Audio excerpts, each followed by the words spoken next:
Good morning. It's April, which is exciting. It is really feeling like spring here at the moment, and it's also my birthday next week, which is kind of exciting. I have a weird thing about my birthday. I mean, I really like it, but they're quite intense days really, aren't they? I don't know if anyone will understand what I mean by that. Anyway, the rest of my week is really busy. I have an online workshop tonight which is going to be looking at how to use a darning loom. That's my first time doing that one, so I'm really excited for that. And then tomorrow evening I am heading up to London for a private workshop. A company's asked me to go in and teach darning for a few hours, which again, super exciting. And I love it when companies reach out like that and they are wanting to do something extracurricular for their team. So yeah, happy to be a part of that. And I'm currently sat on the floor just checking over this mammoth jumper project that I'm working on, and that's my plan for the rest of today, is just get my head down and get as much of this darned as I can. So I think I'll turn the camera around and show you how far I am. So I've spent the last week or so Swiss darning as much of the jumper as I can, so there were lots of smaller holes, still got a couple to go, and then I've also reinforced all of the cuffs and neckline, and again I've still got the bottom hem to do, and then lots of tail threads here which you can see I haven't woven in yet, but that's where I've done any kind of area of Swiss darning. And there's definitely still a few more to do.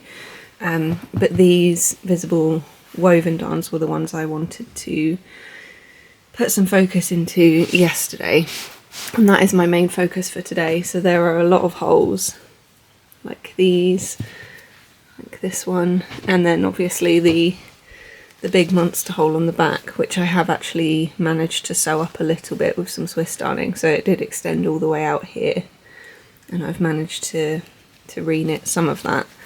But I wanted to try and figure out the design for these woven darns, because the owner wanted visible but using the colours of the jumper. And I played around with a few different things, but I've ended up with this design. So I don't know if you can see, but the darn extends out into a square shape here and then a full rectangle here, but because I've used the two colours on this section of the jumper and then done half and half with my warp and weft threads, what that means is from a distance you get a quite nice organic feeling to the darn, even though it is more structured in its shape when you can see it as a whole.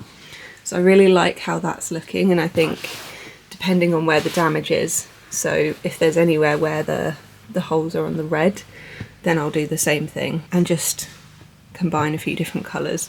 But I think that will give a really nice finish all over, and there is still lots and lots to do. So that is my plan for today, and then see how far I get. I think this will go into next week as well, but I've got quite a lot of commissions on at the moment, so I want to get as much done as I can.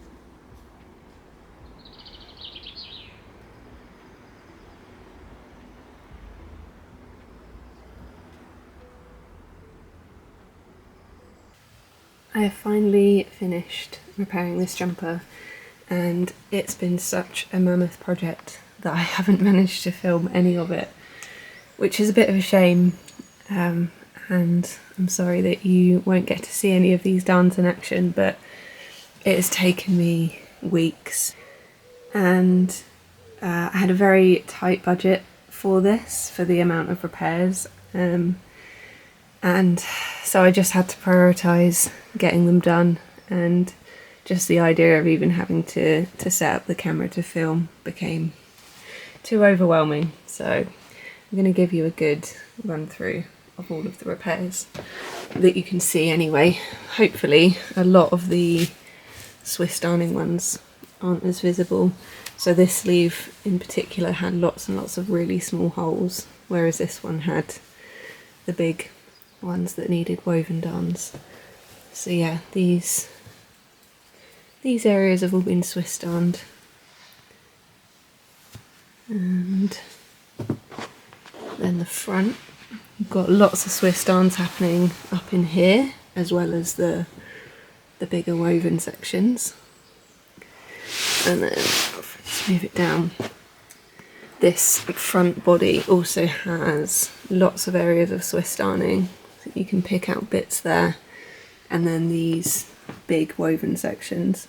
And I spent so long trying to figure out what the best repair technique was for these, and I'm really happy with the combination of the navy against the white.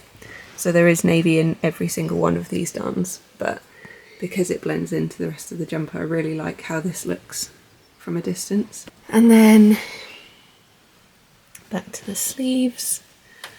So there's a big one on this underarm here. So wherever there was red, I switched to red and white instead of navy and white, which was really nice to do.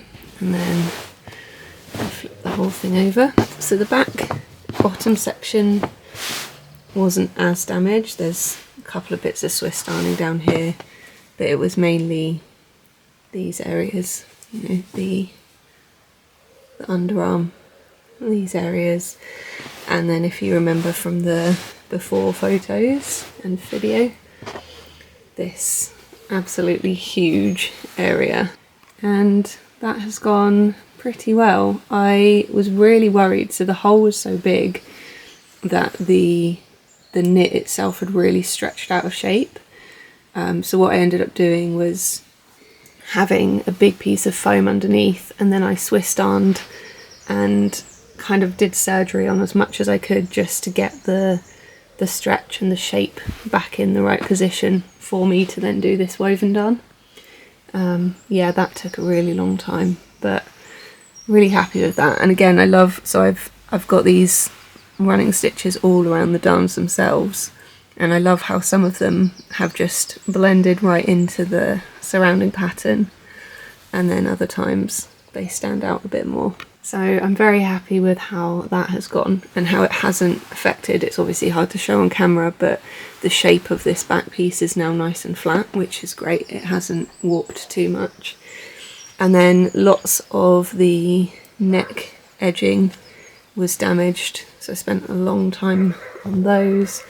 And then same with all the cuffs. The cuffs needed lots of reinforcements, and the bottom hem as well.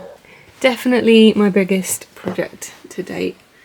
I am just about to send photos to the owner, and I really hope he likes it. I feel quite nervous to show him because it's been such a labour of love. There were so many points whilst I was mending this where I just couldn't believe that somebody had trusted me to do this, and that this was my job, to be able to bring it back to life for him. So I really hope he likes the results.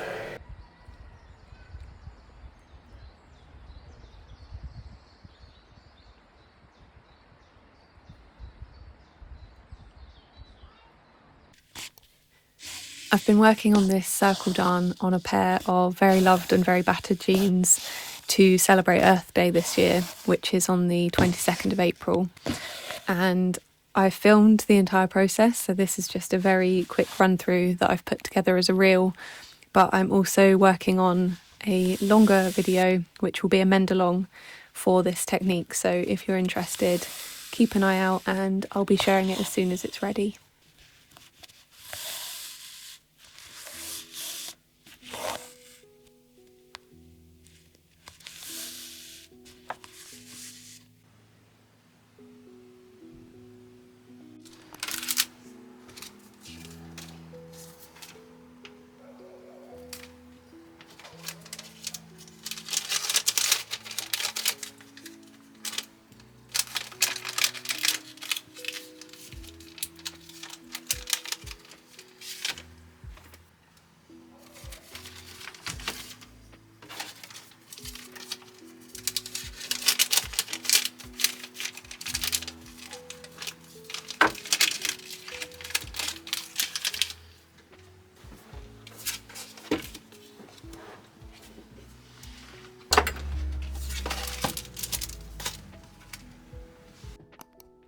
It's always my favourite time of year when this wild peony tree starts to flower.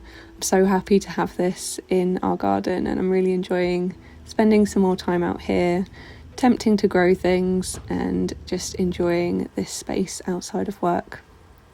Very different kind of repair for me to work on this afternoon, and I thought I'd show you what I'm up to. So this is a woven darn on a pair of trainers. There's a hole in the top of the mesh, and I'm using a black Sashiko cotton, so nice and strong, to close up the hole. And I've mended a couple of my own shoes over the years, but this is the first time I've taken on a commission for it, and it's actually really satisfying. It's quite tough on the hands, and I thought I had a curved needle, which probably would have been useful here, but otherwise it's going quite well. So I'll show you how it's looking. So the aim with the people I'm doing these repairs for, it's not an invisible mend, but it's just discreet and strong. That is the main goal. I've got a couple more to work on this week, so it's going to be good practice for me, and I imagine it's quite a common area of damage for a lot of people, so definitely one that I would like to be able to confidently offer.